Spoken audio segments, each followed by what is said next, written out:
All right, guys, it's time for the Next Level Guy Show, a men's interview, interest, and improvement-focused podcast featuring interviews with the greats from all industries to help you better your life. Each week, a new episode features an interview with one of the greats, covering all aspects of their story, from life hacks to tips and protocols that have allowed them to live life on the next level. We then highlight concrete action steps that you can use to improve your life. And now, your host, Ian Dawson McKay.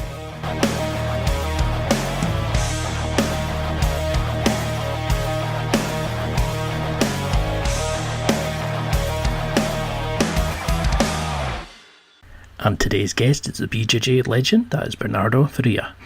It's a huge honour for me to feature Bernardo Roca de Faria, who is a Brazilian Jiu-Jitsu competitor and instructor. His bio is simply amazing.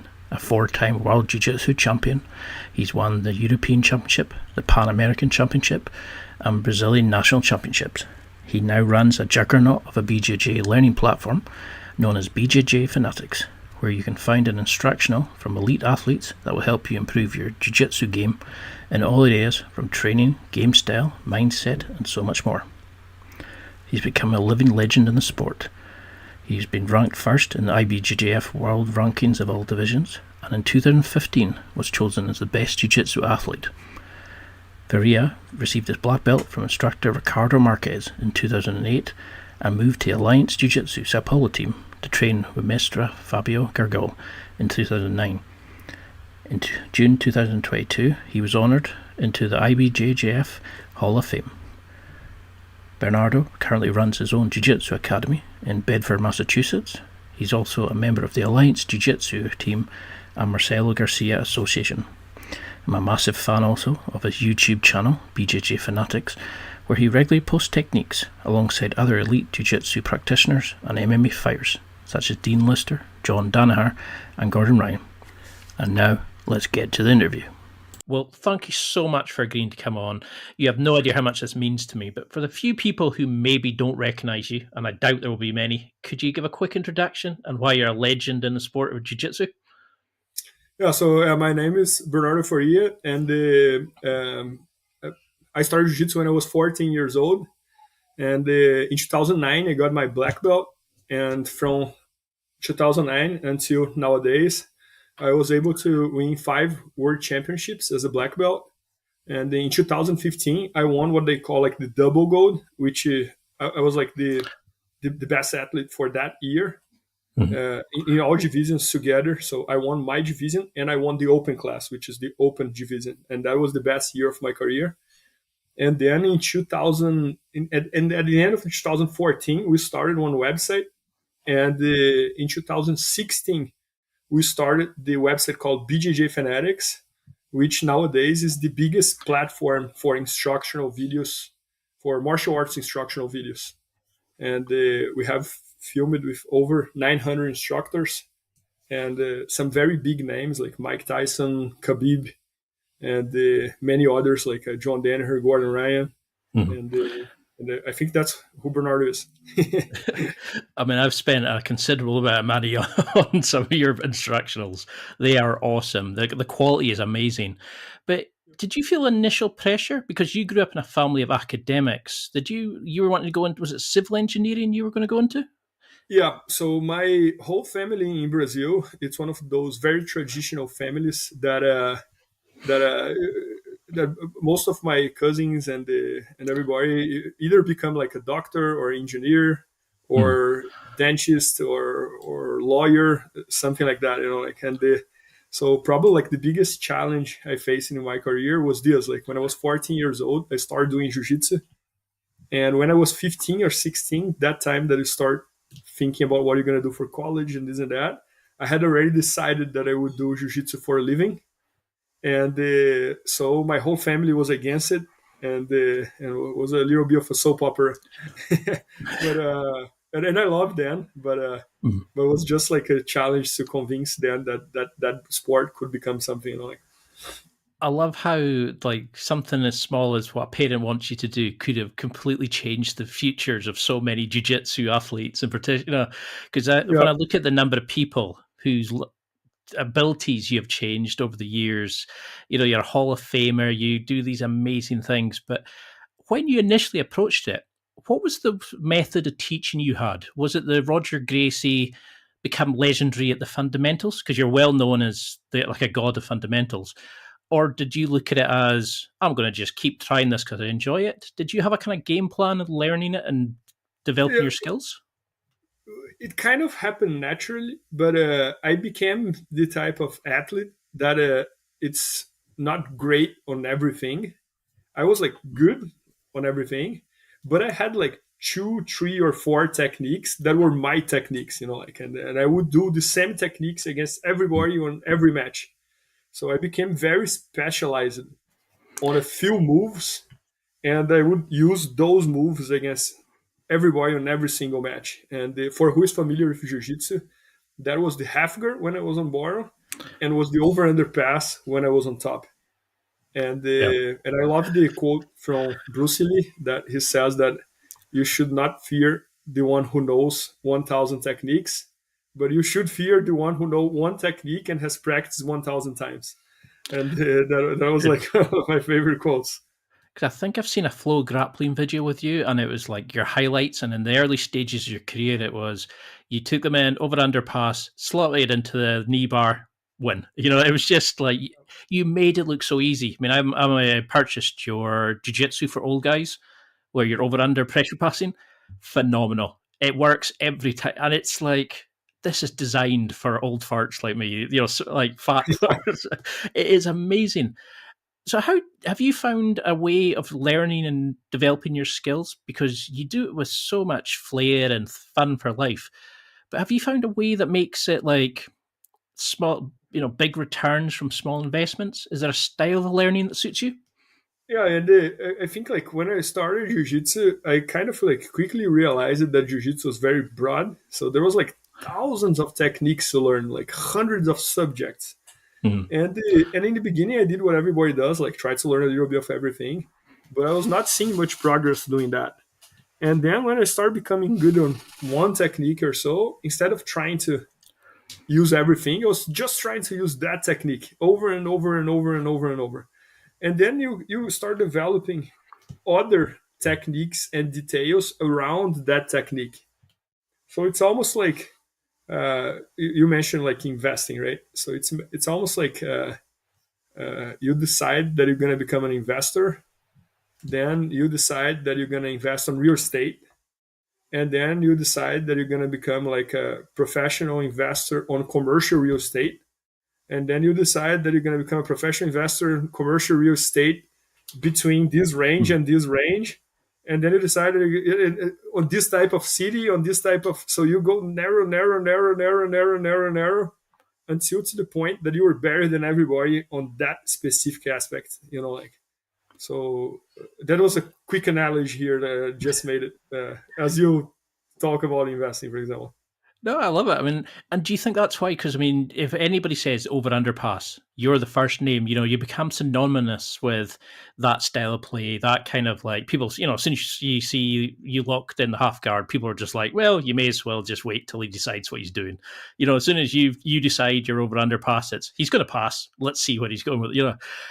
Did you just Yeah, repeat these things in training so much? Like, were you like a repetition learner, or did it you was just not so concentrate? yeah, it was not so much on drilling. I was never like the type of guy who drills a lot. It was more like on training, like for example, I would train against everybody and force my way to get the over underpass. So if they use the butterfly guard, I would go to the over under from the butterfly guard. If they play close guard, I would figure out how to go to the over under pass from the close guard. If they play lasso guard, how can I go to the over under from the lasso guard? So I was always building ways in my mind to get on that specific position for every other position, like. So that's kind of like what I did, and again, that happened naturally. Like I'm not pretending here that I'm very smart and that I figure out something. I just noticed that I was doing it, And instead of like giving up and start training a bunch of other techniques, I just kept doing what I was doing, like. Well, I mean, your over under like series passing, that was amazing. I couldn't understand how you could get into so many positions. You're like, if they do Lasso guard, this is how we pass. If they do spider guard, this is how you get to it. And I was like, this is amazing. It's so analytical, it's methodical, and you can see it step by step. Do you think your sort of interest in engineering and mathematics, was that part of it? Did it give you this kind of analytical mindset, do you think? I always had some sort of like analytical mindset since I was a very young kid. For example, when I was on school, math was always like my favorite subject. Like I Oh, always not for liked me. to play, really. And it's funny that many times when I was competing in jiu-jitsu, there are scores, right? Like you score 2 points for sweep, 4 points for if you get the mount, 2 points for takedown, 3 points if you pass the guard. Many times during the match, I was doing some math in my mind. So for example, if I'm winning by 5 points versus 2, in my mind, I was like, the only thing that cannot happen here is he taking my back because he would score 4 points. So I would protect everything I could to not let. So I was always like playing numbers in my mind, even when I was competing. Like so, I do have some analytical mindset for sure, but I don't know how much that contributed to the over under or the half. Because I do relive that video where I think you're caught in a toe hold and you're looking at the clock and it's like 8 seconds. Yeah, I don't. exactly. You're just thinking in your head, I'm not screaming, I'm just letting it go. And it's amazing how chill you look. Yeah, that was one of the most important matches I ever had. So was the very finals of the Worlds in 2015. And I was winning by points, by a lot of points. So in my mind, I was like, the only thing that cannot happen here is a submission. And then 8 seconds left, my opponent attacked my foot with a toe hold. So in my mind, I was like, I can resist any pain in the world for 8 seconds. I'm not gonna tap. I'm gonna keep that type of like a regular face, like not emotions. Because in jiu-jitsu, if for some reason you scream, that's considered a tap. So I was like, I cannot scream, I cannot tap, and I cannot change my face to make sure that the referee doesn't think that I'm screaming. So it was a fun moment. So when when you look at your list of results, it's like gold everywhere. Like you're like $1 million man. You've got gold, gold, gold, gold, gold, basically the whole way down it. How do you start your game plan for this? Is it like you were saying earlier, where you would actually go in and think, doesn't really matter what you're doing, I'm going to get you into this position. I'll just maneuver you into that position and then take you where I need you to go. Yeah, so I see like some very, very, very high level athletes. Like I would almost say like the most of the extraordinary people that I know, like I'm talking about like Jorge Gracie, Gordon Ryan, Khabib, they have a mindset. Marcelo Garcia, they have a mindset that it's almost like nobody is good. Like it's in their minds, they never imagine themselves losing. I was not like that. I didn't have that confidence. So I was more like I built my confidence on my way. Like I never felt that I would never lose. Like and I wish I was like that. Maybe I would even go further. So I'm just saying. But I in think my mind, you did very well. no, but these guys did even better than me, I think. But I was always the type of guy that I built my confidence. Like every tournament I won, I got a little more confident to the next tournament. Like I wish I was like Roger Gordon, Marcelo, Khabib, that they don't see themselves losing. Like I really admire those people, but I wasn't like that. So I had to figure out my way to win, to achieve what I achieved. And I think was a lot about building the confidence. Was a lot by little winning this tournament, believing that I can win the next tournament. Then I got second in the next tournament, but I was like, man, it was almost, I can do this. Then I won the other one. Then I was like, oh, I think so. It was, to me, it was like almost like a letter, step by step type of thing. Okay.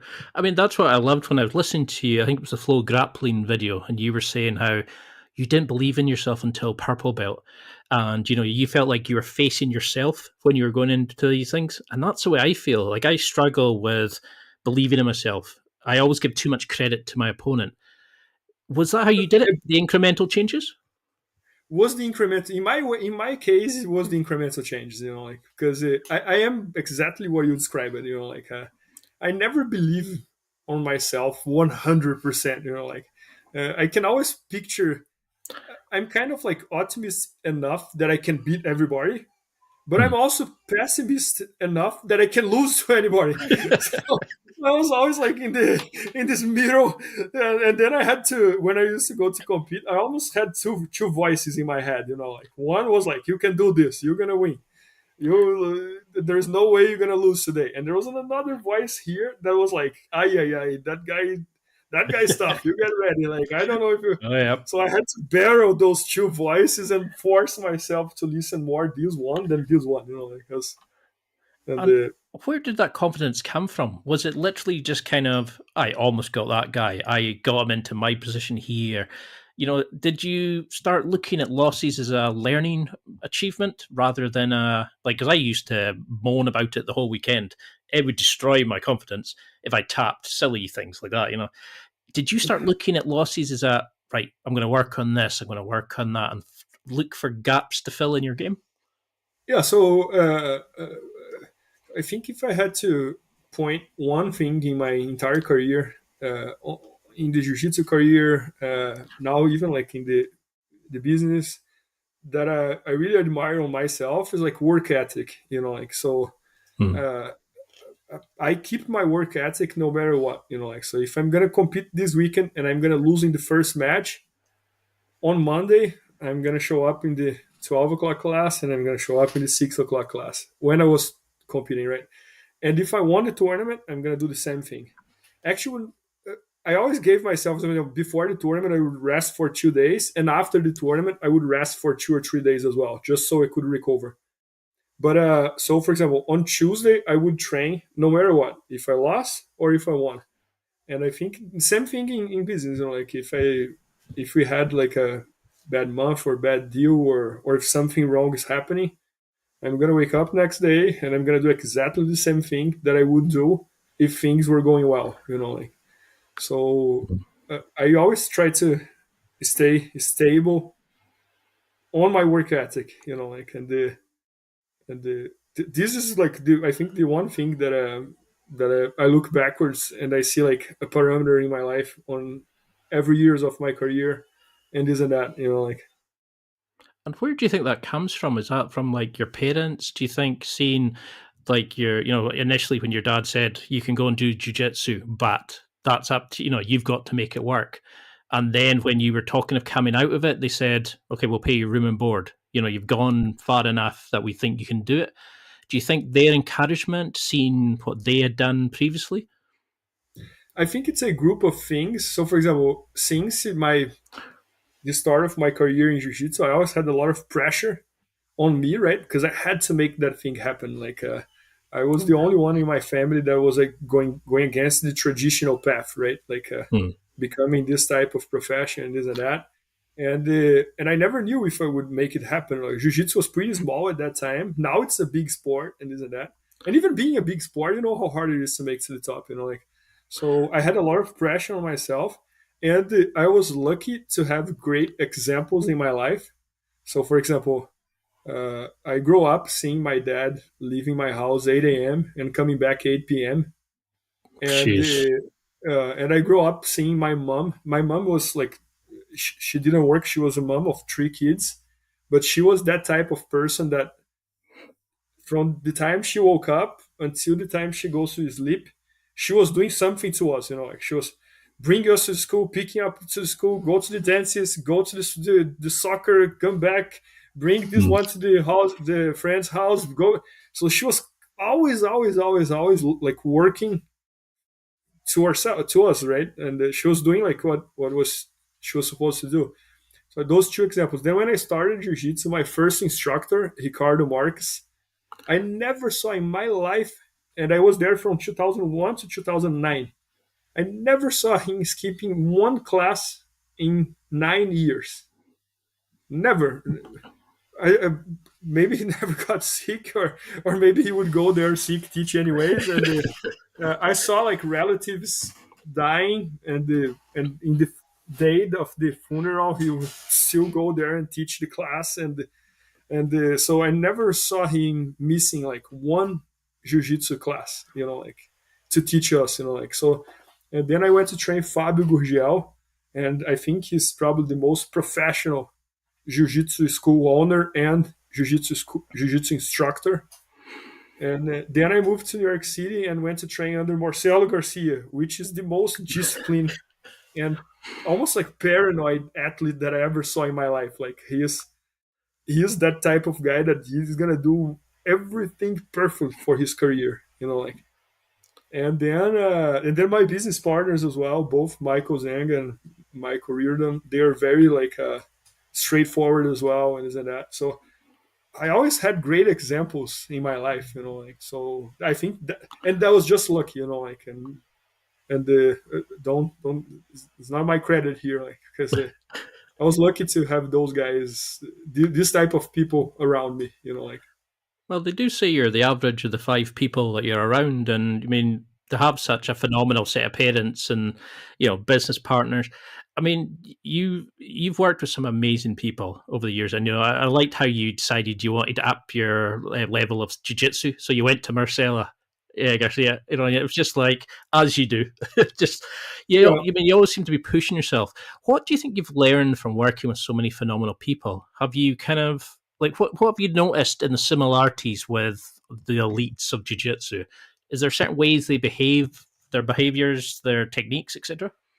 yeah. So I think like being around the best people, it's almost like it's not guaranteed where you're gonna get, where you're gonna go, but it's almost like guaranteed that might be really hard to fail. Like that's kind of how I think, because when I look backwards in my career, I think the two most important decisions that I made in my life was, one, to move from my hometown to São Paulo to train under Fabio Gurgel, which was the best jiu-jitsu school at that time, and two, to move from São Paulo to New York City to train under Marcelo Garcia and be in the United States, because I believe that the best economy in the world is the United States still.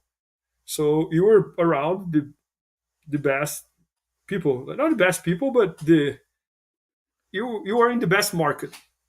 So I think when you are in the best market with the right people, it's really hard to fail. Like, so I don't even know if I would be, if even if I didn't build BJJ Fanatics, for example. I think things would go right in my life because those two decisions. Like, because I went to São Paulo, I built my jiu-jitsu career, then I went to Marcelo, I learned from him, my jiu-jitsu career got even deeper, and I was in the United States legally. New York City is one of the best places in the world to build network.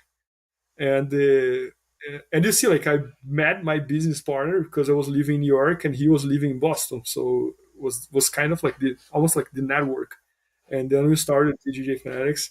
So I think being around the best people, it's one of the most essential things in life. And I have a daughter, and this is what I want to teach her. If she tells me like, oh, I want to become a painter, let's research who are the best painters in the world.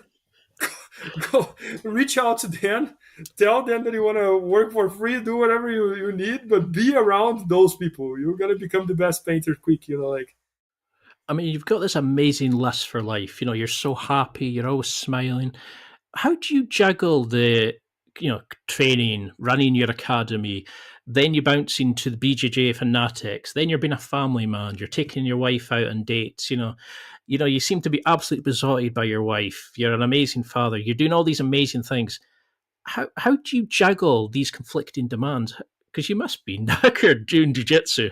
I crawl out of training sometimes. How do you keep this juggernaut moving?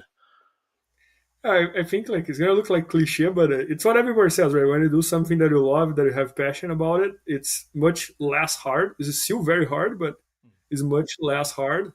And I mean, like, some days looks like I'm always happy, but I'm like everybody. Some days I'm in a bad mood as well, and this and that. But I try to keep most of my days and most of my time happy.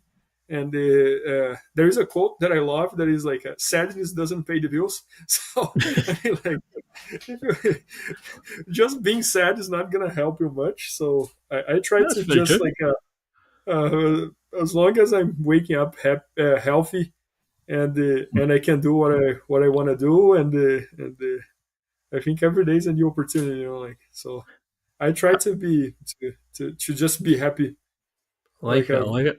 I mean, those two decisions you made when you left to Sao Paulo and when you went to America, these were like life changing, like massive steps. How did you overcome the fear? Did you just look at it as in this is analytical, I need to do these things, I need to be surrounded by the best people, so this is where I need to go? Did you struggle initially to overcome that fear of leaving? What would you say to somebody in a similar situation? yeah, I mean, like, for example, when I moved to São Paulo, for example, uh, financially was not the best decision, because was hard, right? I was moving to a big city without income.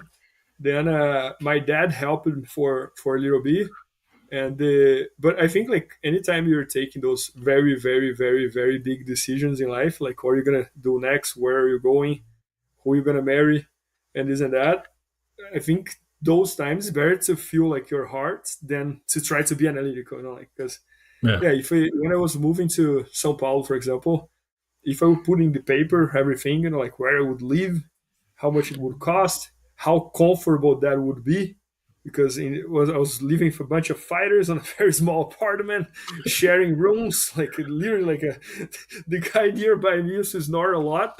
I'm like, don't put everything in the paper because you're gonna end up giving up, like. But Hmm. something was telling me that São Paulo was the best place. My heart was kind of telling me, like, this is the do this, like, this is.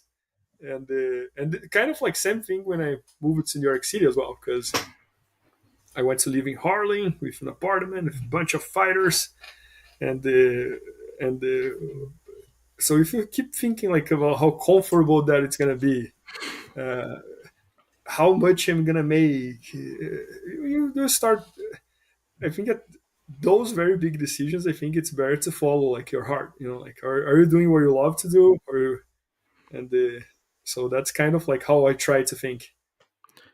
Because I mean, you said once that you like to attack it when you compete. The first thing you're thinking is, I'm not going to let them come at me. I'm just going to go straight at them. I'm going to. It's almost like you roar like a lion and chase them down and really push at them.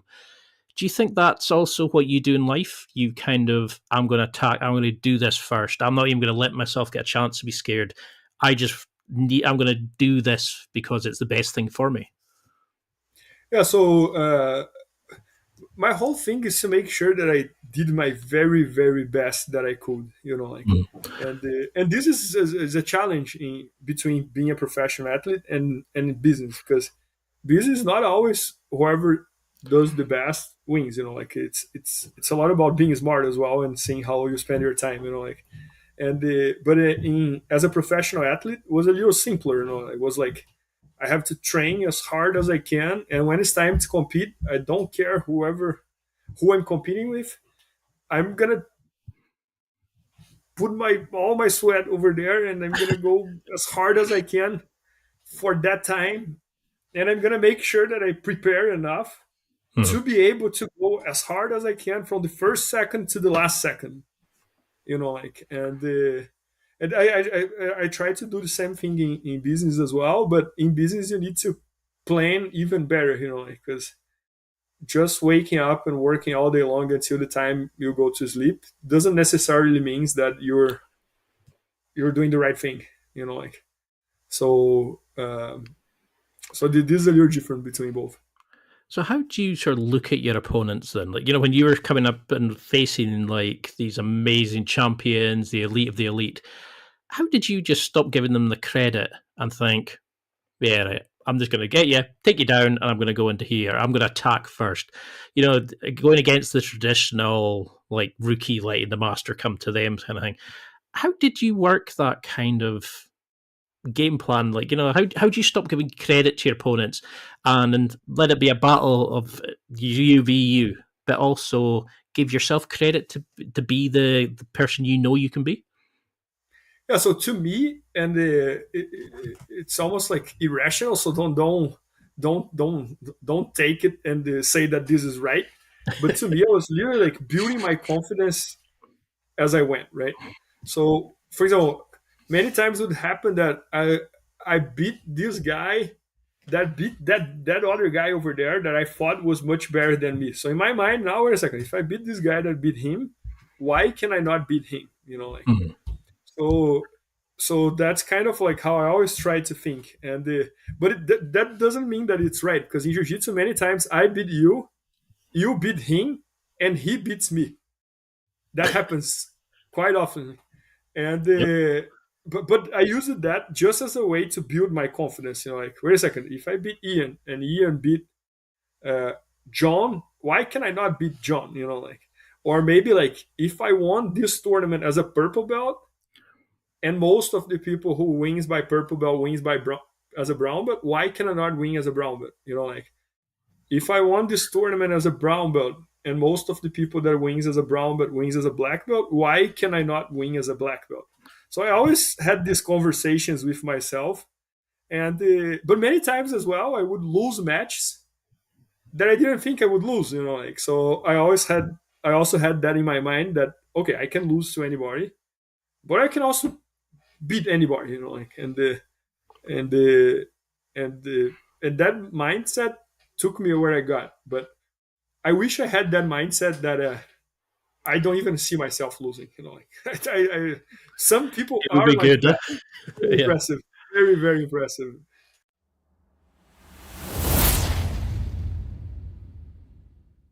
It's time for a quick break. There are millions of potential products to buy, so how do you know which ones are worth your hard-earned money? Simple.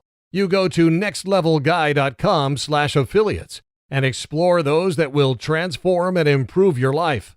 You'll find deals, listener exclusives, and special offers with some great companies. Recommendations are 100% honest and only on items Ian has tried or believes in. The companies showcased will make you a better man in all areas of your life. Simply go to nextlevelguy.com/affiliates and level up. I mean, I was Like really impressed with your mindset though when you were discussing like I wasn't clicking in this tournament, so I went and started to learn to wrestle. I wasn't clicking here, so I went and started physical therapy where we kind of worked on really dialing in my biomechanics, my body movement, all these amazing things. And I think that's the great thing about you is you kind of just look and see a problem, fix it, move in. You kind of it's the analytical mindset, but also the lust for life that you have. How did taking on wrestling and physical therapy, how did that help your game and develop you as a jiu-jitsu practitioner? yeah, so I was always trying to develop myself, and I was also always trying to test the stuff. Like so for example, I tested training jiu-jitsu as hard as I could 3 times per day. But then I noticed that my body was getting very tired. And then I was not showing up with good performance on each training. Hmm. So I tested training twice a day and drilling 1 time per day.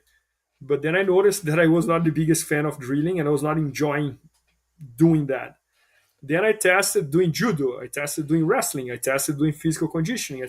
So I was constantly testing stuff and to see like what was the thing that worked the best to me.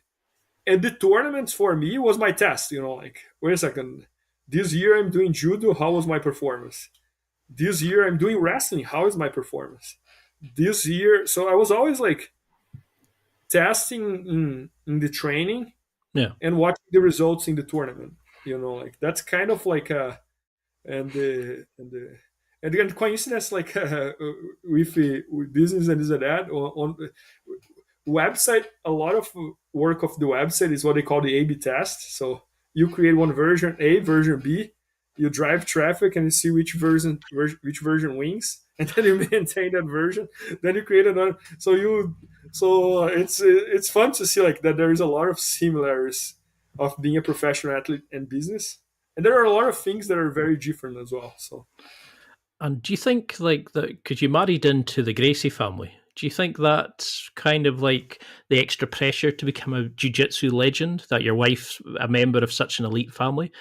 You know, do you ever think and go, "Oh, I better be able to beat her relatives"? You know, do you have roles at Christmas time and that sort of thing? No, not really, because I met her in 2013, and back then I was already like 3 times black belt world champion. So that didn't interfere at all. And I also wouldn't feel pressure because all the Gracie family members, they were always super nice to me since day Mm. one, and I was not the one who had the last name Gracie, right? So I never had that pressure, I think like whoever is born in the family and do jujitsu, and if you don't have a strong mindset, I think that can happen, right? Because everybody's expecting that you have Mm. to win, because and nobody has to win. Like nobody winning is hard, and it's not because you were born in this or that family that you will win. But anyways, they were always super nice to me, and I was always very nice to them. But I never carried any pressure because that, even though I met my wife much later than I mean, them. I'm a big fan of like BJJ Fanatics. You know, it's a phenomenal site. You've changed so many lives in that. But I love how it sort of links back to what you said earlier about going and finding the right people.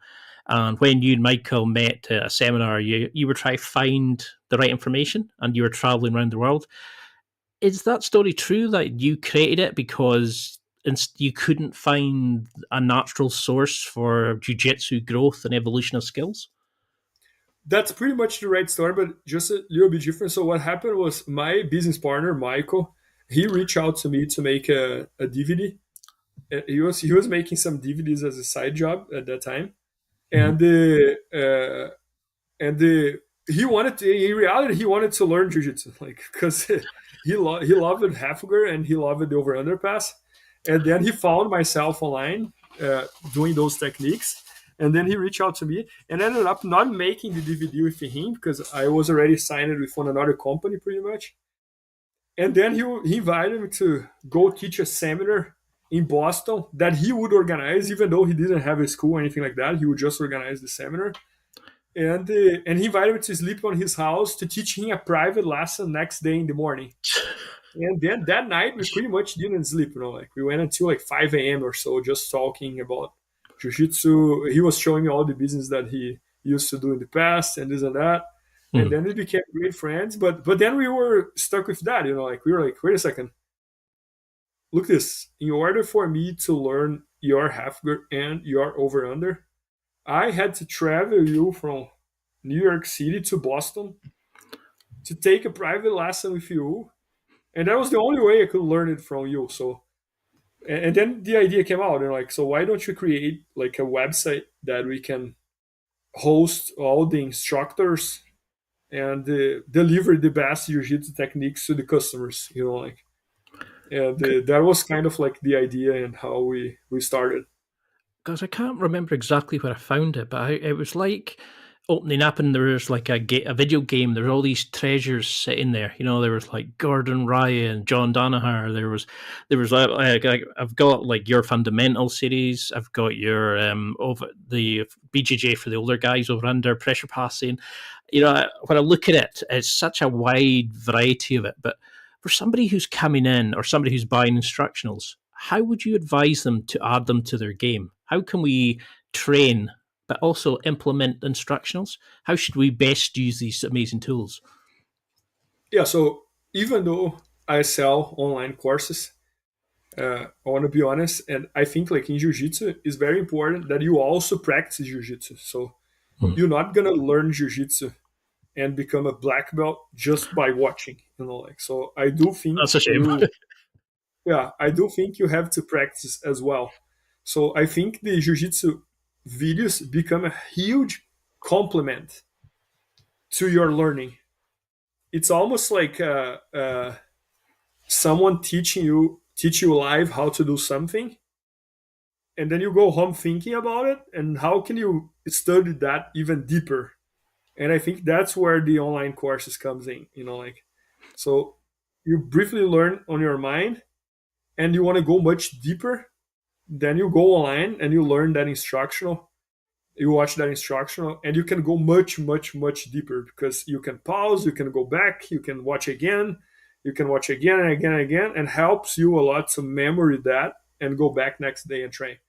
And by the way, there's a lot of customers that they actually bring the iPad to the mat and they watch the technique and they do right away, or either an iPad or iPhone or whatever. So I think it's a great complement to your learning. Like, Because when I look at how much money I've spent there on them gis and anything jujitsu, and it's at that moment, like I had to take some time out with an injury, and I was like, I need to get back to it, and I'm waiting. I'm going back in a couple of weeks when I can get signed back in, and it's like, I'm itching to go, and I keep watching instructionals. Do you think we should be what for people who are struggling to train, for example, with kids, etc.? Do you say we should be watching and taking notes? Do you think mental reps? What did you do when you were downtime with surgery, etc.? Yeah, so at my time there was no internet. Right? I mean, like in 2001 or so was like VHS, right? And I had some VHS, Those were the and good I would days. watch, but it was not convenient. Like you had to. So nowadays, I think it's much much easier. Like, and for example, I think the internet is changing the world about this because, for example, nowadays, pretty much any subject that I want to learn, I mix like books and online. So, for example, if I'm trying to learn what we were talking about, A/B tests on the website, I try to read one book and watch one course. Like if I read one book and watch one course, I'm pretty good on that subject. Like, and I think jiu-jitsu is kind of becoming the same thing. Like you go to class, your instructor teach you the jiu-jitsu that he teaches, you practice, and then you go home and you watch other courses either related or not related to what you just learned. And I think you can develop your jiu-jitsu much faster. Like, and kind of like the proof of that, in my opinion, is what happened with the heel hooks, right? Like, I think Dean Lister was one of the first ones to start doing it, and then John Danaher developed a whole system around that, and we were able to partner up with John and sell his instructional videos. And then you go watch a no-gi tournament nowadays, and all you see it's the John Danaher system for heel hooks. Like that. Yeah. Everybody was doing the heel hooks, and they all doing the same way. So I think that's a big proof of like how people learn online. Like. So, what would you say to people? Like, say somebody comes in, they've been watching a couple of your instructionals, they're training, they're feeling good. When you would go and compete at this high level, how did you get yourself mentally ready? Did you have a certain warm up that you would do? Would you go and meditate before a competition? How did you become this elite animal that you become? Because you're so happy and jokey, and then you seem to just become this lion on the mats. How did you flick that switch, or did you just stay the same So, Bernardo and just kick ass? yeah, so I did psychologist since I was since 2006, and I still do it. And that helped me a lot. And 2006, I was a purple belt, and that helped me a lot to kind of because many times you go do something very important in life, and because that thing is so important, you ended up not enjoying what you're doing, Hmm. even though it's what you want to do and what you love doing. But there's so much pressure from yourself that it's not an enjoyable thing. Like it's just like so it's almost like a bad thing because you have so much pressure on yourself that you ended up not enjoying. So the main thing that I learned through a lot of like psychological sessions was how to kind of like enjoy the present moment that you're living, ignoring all the rest. Like Okay. so many times when I was in the tournament, either in the day of the tournament or in the finals, I would have conversations with myself, telling myself, "Hey, I dreamed to be here, and I got no injuries. I trained as hard as I could. This is a dream." Like because man, how many times you go to a tournament and then in the week of the tournament you get a very bad injury and you show up like Mm. not 100%, or you get sick, or for some reason you can't compete, or so in the day of the tournament I would try to be very nice to myself, like, hey, this is, I dreamed this day, like this is my dream, and I'm here, and I was able to get here healthy, safe. I trained as hard as I could, and then I would win the first match, I would win the second match, I would go to the finals. Then when I was in the finals, many times I would look to my opponent, I would see him very nervous because it's the finals of the world championship. Yeah. Maybe he never won and this and that. And in my mind, I would talk to myself and say like, "Hey, this was my dream. Like, I make it to the finals. I made it. I'm in the finals. Now I have one more step. Let's go." And instead of feel pressure about it, I would try to feel happy about it, and I would try to enjoy every single moment of that thing. Like, and for example, when I look backwards in my career, in jiu-jitsu, the open class tournament happens on Saturday until the finals, and the finals is on Sunday. And that window between Saturday and Sunday was literally like the best moments of my life, like, and you finish that day, you do a bunch of interviews, everybody congratulates you, you did amazing, you were in the finals, there's a bunch of expectation. Then next day you wake up, everybody has a bunch of like, oh, you're in the finals of the open class of the worlds, that's incredible, that's amazing. And then you show up in the gymnasium, everybody's kind of like pointing to you like, oh, he's in the finals of the open class, him against him. So I would really try to enjoy those moments, like, it's that have, for example, make it to the open class of the world's open class finals. I made it twice in my life, two times in my life. So I'm really glad that I enjoyed those two times, like, and Yeah. I was champion. I won one open class and I lost in the finals the other one. But so that's what I'm saying, like, you can choose if you're gonna enjoy or if you're gonna feel pressure and hate that moment. So I love that. I love that way of looking at it. It's like enjoying the moment rather than putting more pressure on yourself. And I mean, I interviewed Stefan Kestin and Rob Bernacki, two phenomenal BJJ coaches. And one of the things they were saying was that jiu-jitsu is one of the only sports where you don't really coach. You don't really, if you don't compete, you're not really playing your sport because you go to training, like you do football, you turn up at training sessions, but then you play the game on Saturday. In jiu-jitsu, some people can only roll at their club. They don't actually ever compete outside it. So the roles become like driven by ego, by masculinity, etc. Do you think in that sense that everybody should train and everybody should compete? Do you think we all need to compete to truly understand jiu-jitsu? I think it depends how you are training, like, so for example, I was training for competition. Like, I was training to try to become the best athlete in the world. So when I was training, I would go as hard as I could, Hmm. like, and I would try to train more with who had the same mindset that I had, because I didn't want to train for a blue belt 40 years old that's training for a hobby and go as hard as I can. Like, I might not even hurting him, but for example, when I was training with Mateus, with Marcelo, with John Satava, with Marcos Tinoco, Just small I would challenges. I would really pretend that I'm in a tournament, like. But Mm. but if that being said, if they tap me, that's great. Let's go, like, shake hands and go again, like, and Yeah. don't get mad because you didn't do well, because that's gonna happen, like, if you train every single row with that type of level, you're gonna tap a lot, like, you're gonna get your guard passed a lot, you're gonna get swapped a lot, you're gonna get taken down a lot.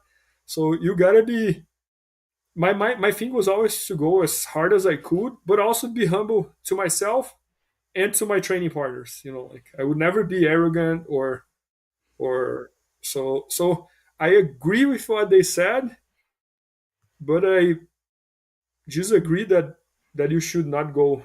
I think you should, if you're training to win the tournaments, you should train really hard Yeah. with, so, but I agree with them that they should not be controlled by that ego and Mm. and etc. because it's a real challenge into to come in as a guy in the street who thinks I could beat everybody, and then you're getting armbarred by a 15-year-old girl because she knows leverages and Yeah, technique, yeah. and Yeah, so I it, think the key here is to be able to manage your ego, like, and be humble enough to understand that it's you're gonna tap.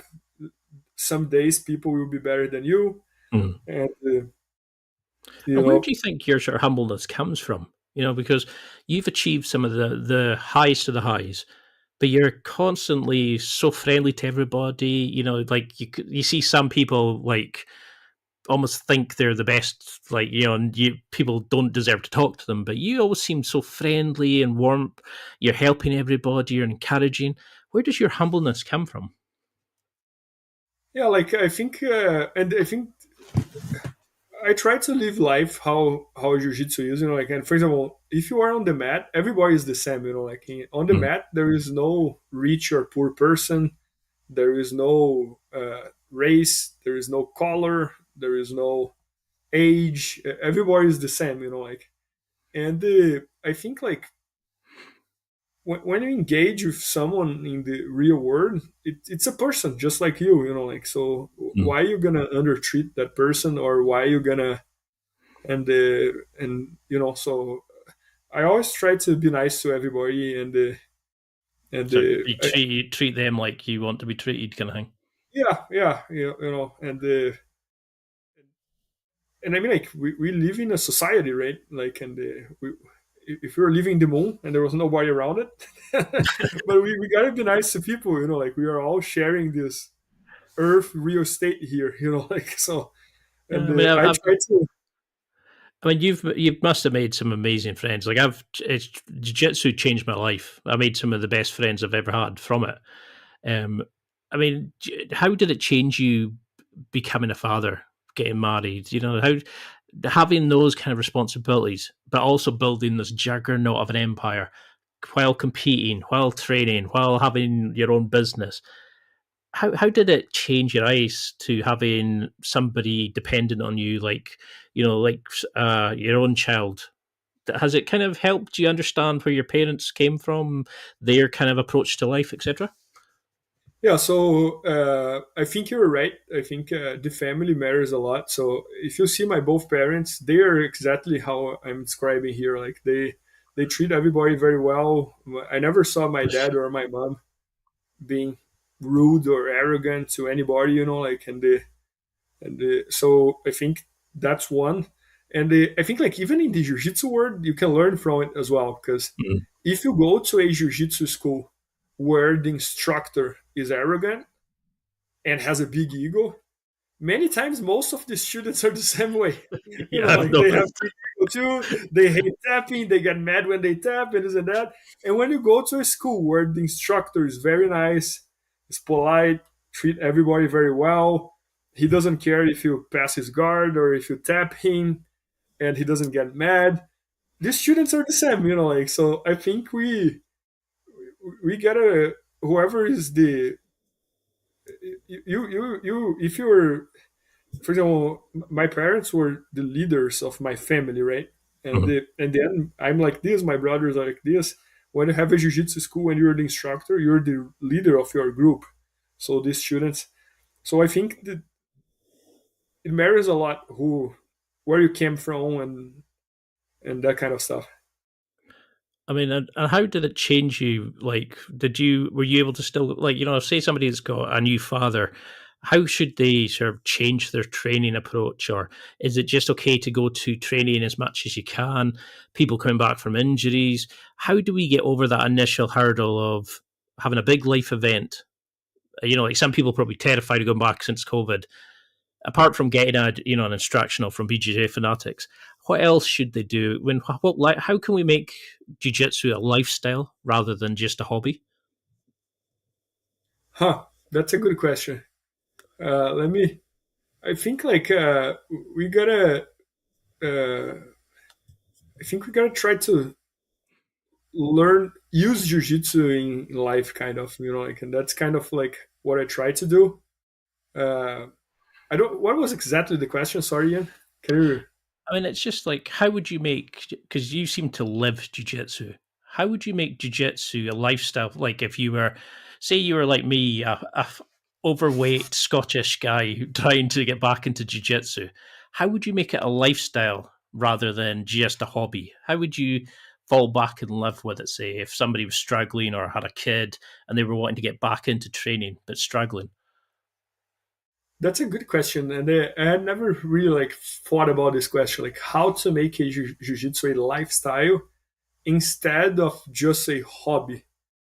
I think like if you do jiu-jitsu, maybe you don't even compete it, but you take it very serious and you want to get better, it's gonna end up becoming your lifestyle. And I'm gonna give you an Mhm. example. Like if you're taking jiu-jitsu serious and you're gonna train tomorrow, and if you go to a bar and drink all night long tonight, you're not gonna have a good training tomorrow. Like so you gotta make choices here. Like, is your lifestyle to go to the bar and stay drinking until very late at night, or is your lifestyle to wake up early and go train jiu-jitsu? Doesn't Right. make sense. And so I think like if you take jiu-jitsu serious, it's gonna affect your nutrition. It's gonna affect your routine. It's gonna affect how you handle things because in jiu-jitsu we learn a lot about how to be comfortable on uncomfortable positions, right? So if someone is mounting on you and trying to choke you, if you get desperate, it's not gonna help you.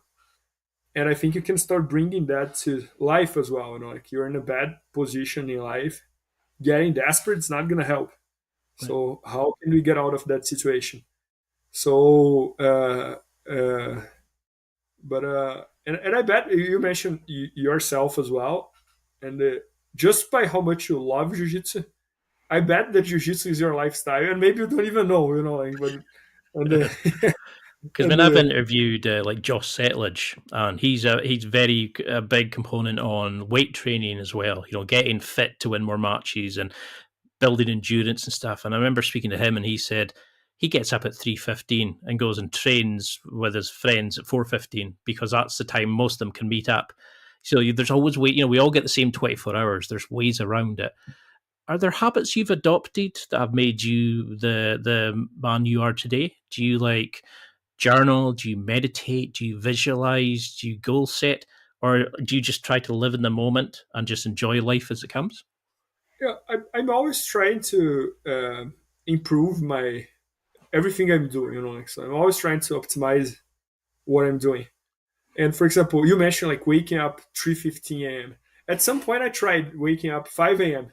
It was not 3:15, Horrible. but didn't work well for me. Like was not like a because I think sometimes you gotta put in the balance as well that we live once and you gotta enjoy our life, right? Mhm. So I was not enjoying going to sleep 9 p.m. Like or 10 p.m. And I'm for example, and I tested as well. If I sleep only 5 or 6 hours per night, next day I don't have a good day. Like I'm not productive. I'm tired. My thinking is not great. I'm kind of in a bad mood. So I need like 7 to 8 hours of sleep. So going to sleep 9 p.m. and waking up 5 a.m. I didn't enjoy. Like was not for me. I really respect who does it, and if it works for whoever it is, it's Yeah. great. And I think we should try and test stuff and question ourselves if it was a good choice or not a good choice. So, and I think sometimes I even over question myself because I'm always questioning myself everything. Am I doing the right thing and I'm doing the wrong thing? And was it good or was it bad? And I'm constantly trying to make the right decisions. Like okay, I think the best time for me to wake up is like 7, and I go to sleep at 11:30. My day is productive. I spend time with my wife, with my daughter. I have time at night to read, and so I'm always experimenting stuff Mhm. and questioning what was the best way to be productive and to enjoy as well. Like I suppose that comes from your analytical mindset as well. You know, you create like the A/B testing. You're finding out what works, what doesn't work, and you know. many times, what works for you doesn't work for me. What works for me doesn't work for you. So Mhm. there is no formula. Like Oh no, it's a great way of looking at it. I mean, I love how just even like how humble you are, just sort of saying, "Find what works for you." Don't always follow me, and Yeah, it's. don't follow what I'm saying. I love the way you look at it because you're constantly learning, you're constantly growing. But how would you want jujitsu to change? How would to go forward to make it like an Olympic sport, to make it more like to get more and more people into this amazing sport? How would you change the way it's coached? Would you change the way it's structured? Say you could wave a wand just now. What would you do to Yeah, so jujitsu? I think that's happening naturally, but the change, which is not like a change, but what I would like to see in jiu-jitsu is more people exposed to good jiu-jitsu. Mm. Like, and when I mean good jiu-jitsu, I'm not talking about like the best technique. I'm talking about like one environment that it's welcoming for that person. Like, so I'm gonna give you an example. Like many years ago, 20 years ago, you would start jiu-jitsu, and in the first day, the instructor would put you to row with that crazy tough blue belt, and that Yep. blue belt would beat crap of you. And next day, you quit jiu-jitsu and you hate it, and you never do that again. So it was not a good experience. Like, Mm. I think now we are finding a point where most of the jiu-jitsu schools understand that, hey, in order for this person to fall in love with jiu-jitsu, we gotta give this person a good experience. So let's not put them to row in the first class against that crazy tough guy. And I think everybody's becoming more educated, and this is making jiu-jitsu grow like crazy, in my opinion. Yeah. So I do think and believe that is the fastest growing sport in the world.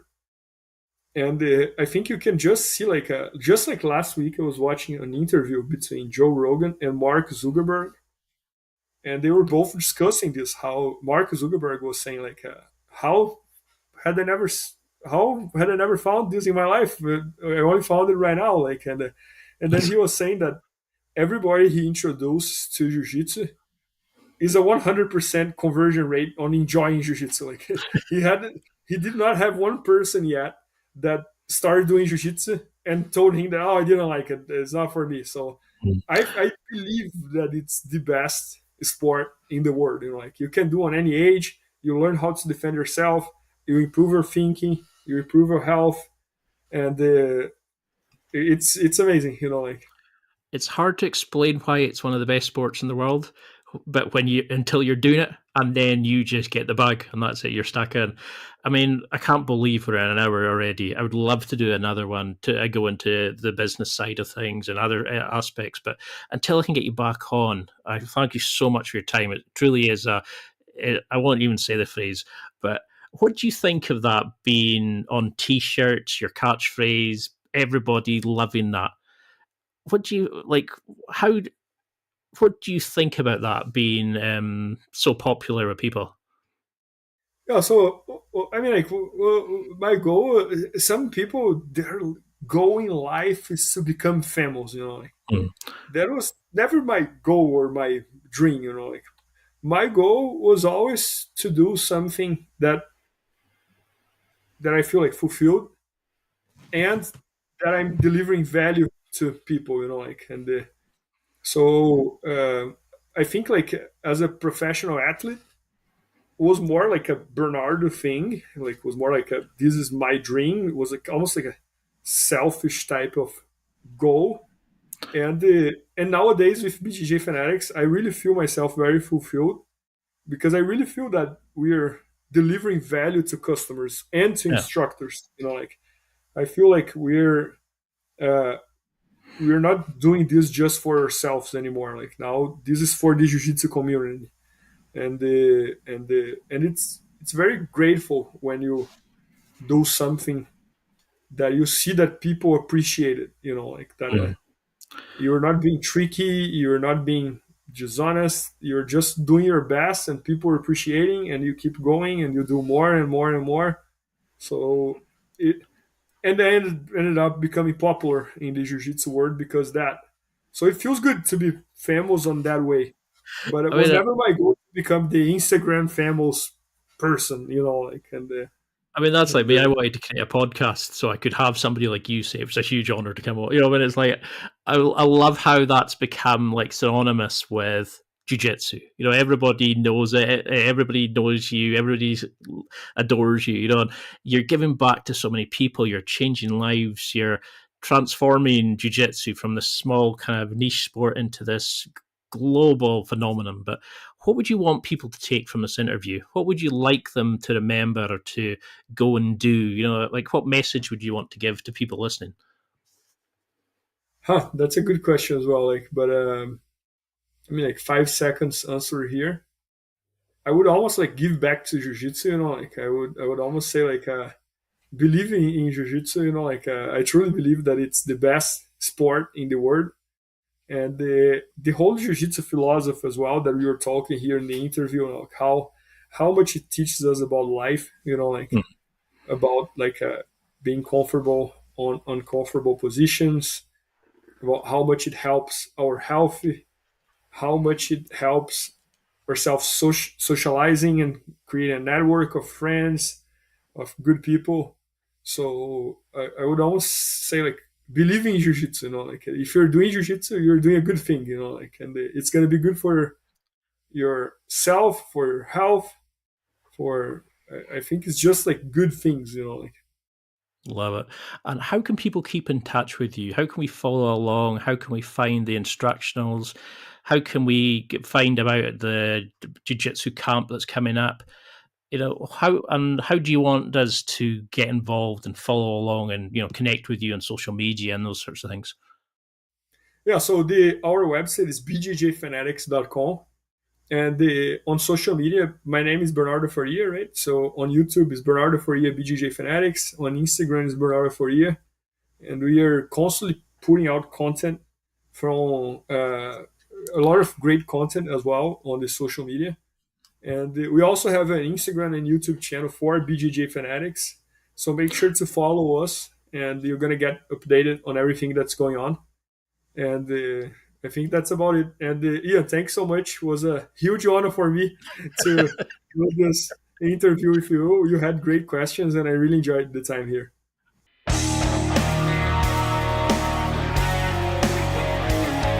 Well, that's it for another week, and thank you for listening. It's now time to take what you've learned and use it to develop and enhance your life with the key points mentioned. Listen, try it, embrace it, use it, and crush it. Now's your time to hit that next level in your life. If you liked this episode, then please leave a comment on the show notes or a review of the show on your podcast platform. Everything helps evolve the show.